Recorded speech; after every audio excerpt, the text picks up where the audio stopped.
در برنامه خبری و تحلیلی اخبار آزادی با آخرین حادثه های جهان تاجیکستان من مومین احمدی شما را همراهی میکنم. سلام بیننده گرامی، امروز 4 دکبر است. نگاه به سرخط خبرها. پس از سالها جنگ و دعوا اخیراً تاجیکستان و قرقیزستان اعلام داشتند که خط مرزی دو کشور را معین کردند. مقامات روس یک سرباز ارتش این کشور را که در اوکراین زخمی شده است در تاجیکستان محاکمه می‌کنند. Считаю полностью несправедливым, потому что это не моя вина. کشور در دو راهه در اعتراضهای مرکز تبلیسی سرنوشت گرجستان برای 10 ساله آینده معین می شود. برنامه را با خبر توافق نهایی تاجیکستان و قرقیزستان بر سر خط مرزی دو کشور آغاز می کنیم. مقامات تاجیک و قرقیز اعلام کردند که مرزنگاری یا کشیدن خط سرحدی دو کشور را که در گذشته سبب جنجال و خونریزی شده بود به پایان رساندند. کمیته دولتی امنیت ملی تاجیکستان روز 4 دکبر خبر داد که توصیف قطعه‌های باقی مانده سرحد پرره به انجام رسید. دیوان وزیران قرقیزستان در بیانیه نوشت که قرار در پی ملاقات رهبران هیئت‌های حکومتی قرقیزستان و تاجیکستان در مورد تعیین و نشانه‌گذاری سرحد در ولایت بادکند اعلان شده است. سیمین یتیموف رئیس کمیته دولتی امنیت ملی در این باره گفت: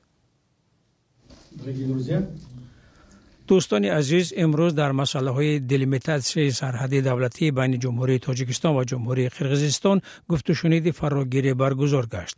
با اطمینان اظهار می‌دارم که مسئله دلیمیتاسیون مرزی دولتی بین دو کشور با اراده سیاسی رهبران و سران دولت‌های ما عملاً حل شد. با زیرکمیسی‌های مسائل توپوگرافی و حقوقی سپارش‌های داخلدار داده شدند که این مسئله را تا آخر کار کرده به پایان رسانند.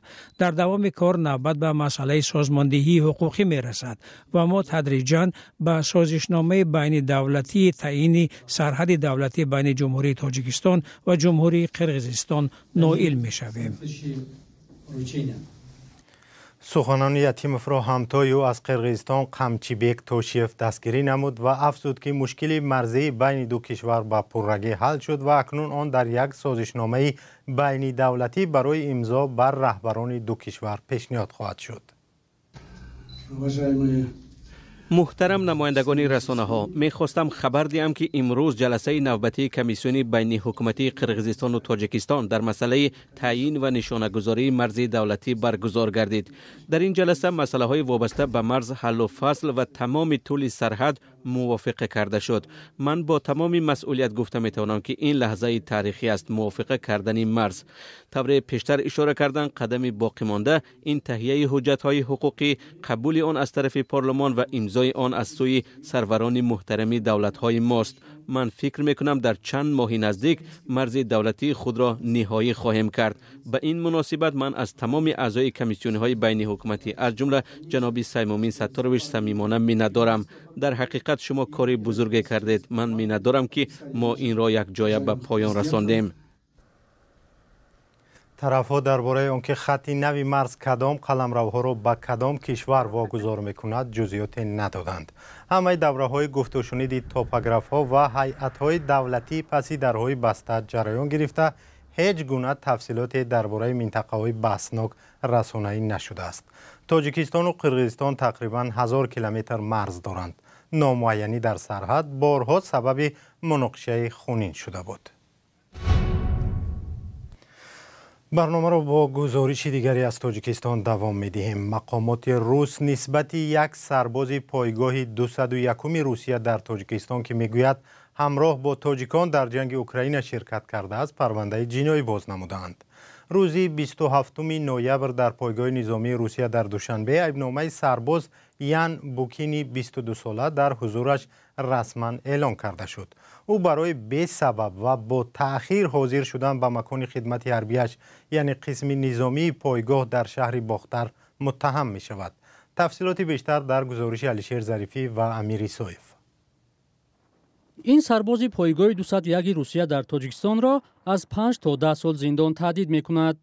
او را ماه مارت سال 2022 از پایگاه نظامی روسیه در تاجیکستان همراه با دیگر همیارخانش به جنگ اوکراین میبرند که طی 3 ماه شرکت در جنگ جراحت مغزی سر میبردارد. میگوید بعد تبابت نتوانست سر وقت به پایگاه 201 روسیه در تاجیکستان برگردد.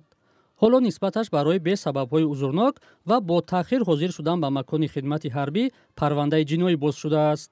Считаю полностью несправедливым, потому что это не моя вина, это این را کاملا به انصافی می حسابم، زیرا این گناه من نیست. این سهلانکاری افسرانی است که امر فرمانده را اجرا نکردند، حالان که مبلغ سفر و بازگشت را باید میدادند. بنابراین گناه در سر آنهاست. نرخ بلیط بازگشت 40,000 روبل بود. من این مقدار پول برای بازگشت نداشتم. نوشتم که برایم پول راهگیری بفرستند.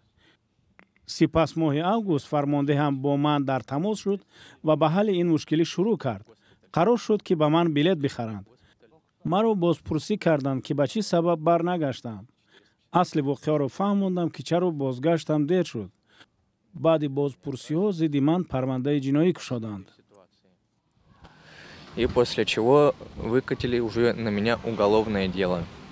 یان میگوید در جنگ همراهش تاجیکان نیز بودند و برایش سخت است که بعد شرکت در جنگ نسبتش به اساس پرونده باز میکنند.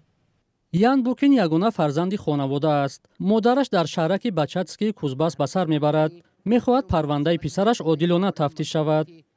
Он заключил контракт на 2 года. Но ба муддати 2 сол шартнома баста буд, вале баъди чанд моҳ ба ӯ нусхаи тақаллубиро доданд ки шартнома моҳлати 3 сол дорад. моҳи июли соли 2024 қарордоди ӯ ба охир расид, аммо бинобар ба сич дар кишвар шартномаҳои мо то абад тамдид карда мешаванд. мехоҳам тафтишот дар чорчӯбаҳои қонун сурат гирад. тафтиши парванда ян букинро шӯъбаи тафтишотӣ дар пойгоҳи 201 русия пеш мебарад. дар ин пойгоҳ мавзӯъро шарҳ надоданд.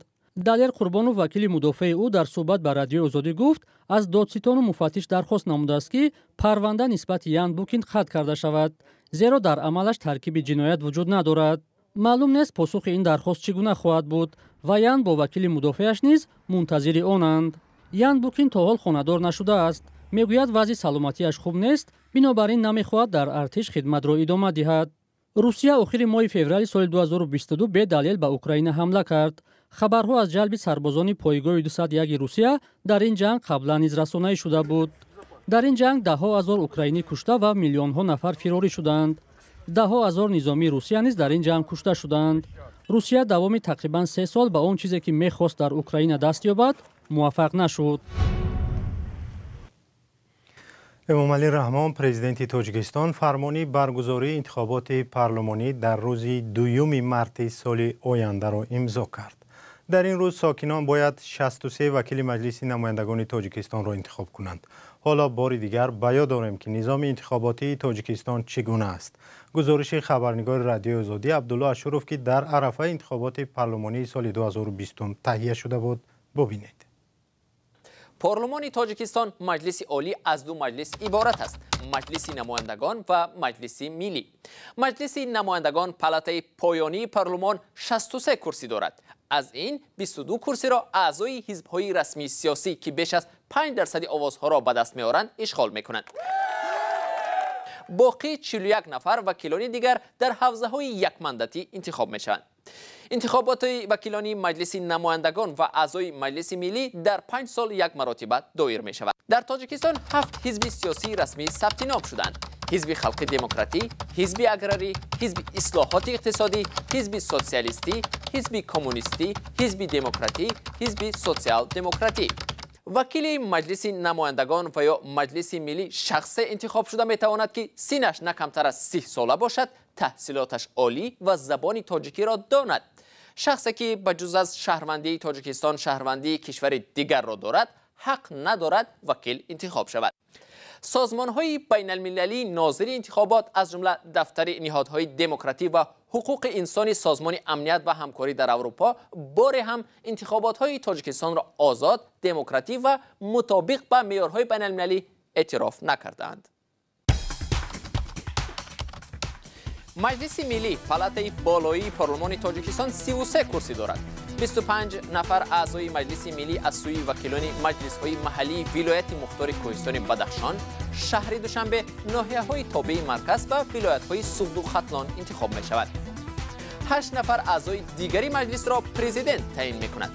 پرزیدنت‌های سابق تاجیکستان عضو یک عمره مجلس ملی هستند. 2 نفر پرزیدنتان سابق تاجیکستان، قهار محکموف و رحمان نبیف از دنیا گذشتند. قهار محکموف تا زمانی در قید حیات بودن وکیل مجلس ملی بود. از این رو امتیازی عضو یک عمره مجلس ملی حالا تنها به پرزیدنت امام علی رحمان دخل دارد. برمیگردیم به موضوع با گرجستان. اعتراض ساکنان در گرجستان پس از اعلان قطعی مذاکرات برای شامل شدن این کشور به اتحادیه اروپا سراسری شده است. گرجستان در دو راه مانده است. سرنوشت آن عملا در دست پارلمان است و حتی پرزیدنت را وکیلان انتخاب میکنند. این مجلس حالا تحت نظارت حزب حاکم آرزوی گرجی است. اعتراضگران طلب دارند که نتیجه های انتخابات پارلمانی بیکار کرده شوند، انتخابات تکراری برگزار گردد و گفتگو برای شامل شدن به اتحادیه اروپا دوام کند. لوکا پیرتی خبرنگار رادیو آزادی 4 سناریوی احتمالی را پیش بینی دارد. کایومرس عطا آن را تقدیم میکند.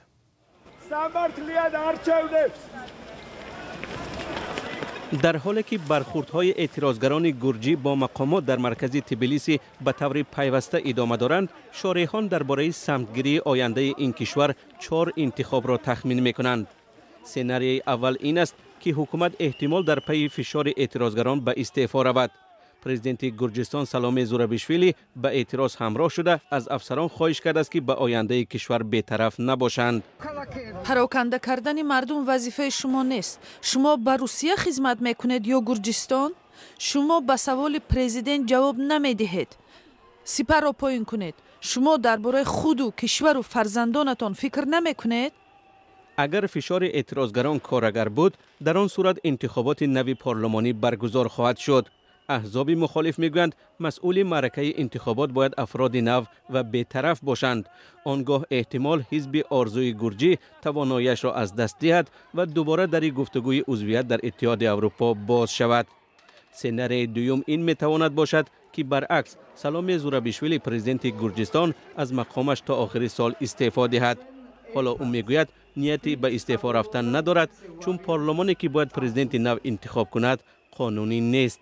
سروزیر گرجستان ایرکلی کوباخیدزه در این باره نظری دیگر دارد. سالومه زورابیشویلی 4 هفته دیگر در مقامش می باشد. من حالت او را درک می کنم. او باید 29 دکبر قرارگاه ریاست جمهوری را خالی نموده آن را به پرزیدنت قانونا انتخاب شده کشور سپارد. یادآور می شوم که در انتخابات 26 اکتبر او همراه با مخالفان تندگرا بود و گمان داشت که به این وسیله در کرسی باقی می ماند، اما آنها شکست خوردند.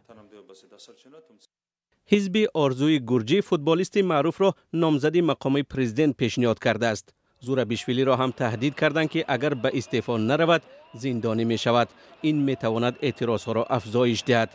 سناریوی سوم این است که حکومت به استعفا نمی رود و اعتراضگران را سرکوب می کند. حالا نیروهای پلیس صدها اعتراضگر را بازداشت کرده با آنها رفتار خشونت‌آمیز می کند. اعتراضگران در پاسخ به وسایل آتشبازی یا فیرویک به پلیس حمله می کنند. وضع اگر چنین شود بحران جدی‌تر خواهد شد. سناریوی چهارم می تواند این باشد که جامعه جهانی علیه تبلیسی تحریم اعلان می کند. البته بعضی از کشورها نخستین تحریم ها را اعلان نمودند. مخالفان حالا طلب دارند که ضد فعالان حزب آرزوی گرجی تحریم اعلان شود. امریکا نسبت به چند فعال آن تحریم جاری کرده است. اتحاد اروپا هم شاید اقدام به جلوگیری از کمک مالی به این کشور کند، ولی مجارستان و اسلواکیه می توانند سد راه شوند. حالا آرزوی شامل شدن گرجستان به اتحاد اروپا در ترازو گذاشته شده است. اعتراضگران میگویند برای هویت و سرنوشت آیندهشان مبارزه میکنند. روزهای نزدیک نه تنها راه گرجستان بلکه موقع آن در سطح بین المللی نیز روشن خواهد شد. سپاس که ما را همراهی کردید. خدا نگهدار تا برنامه‌های دیگر.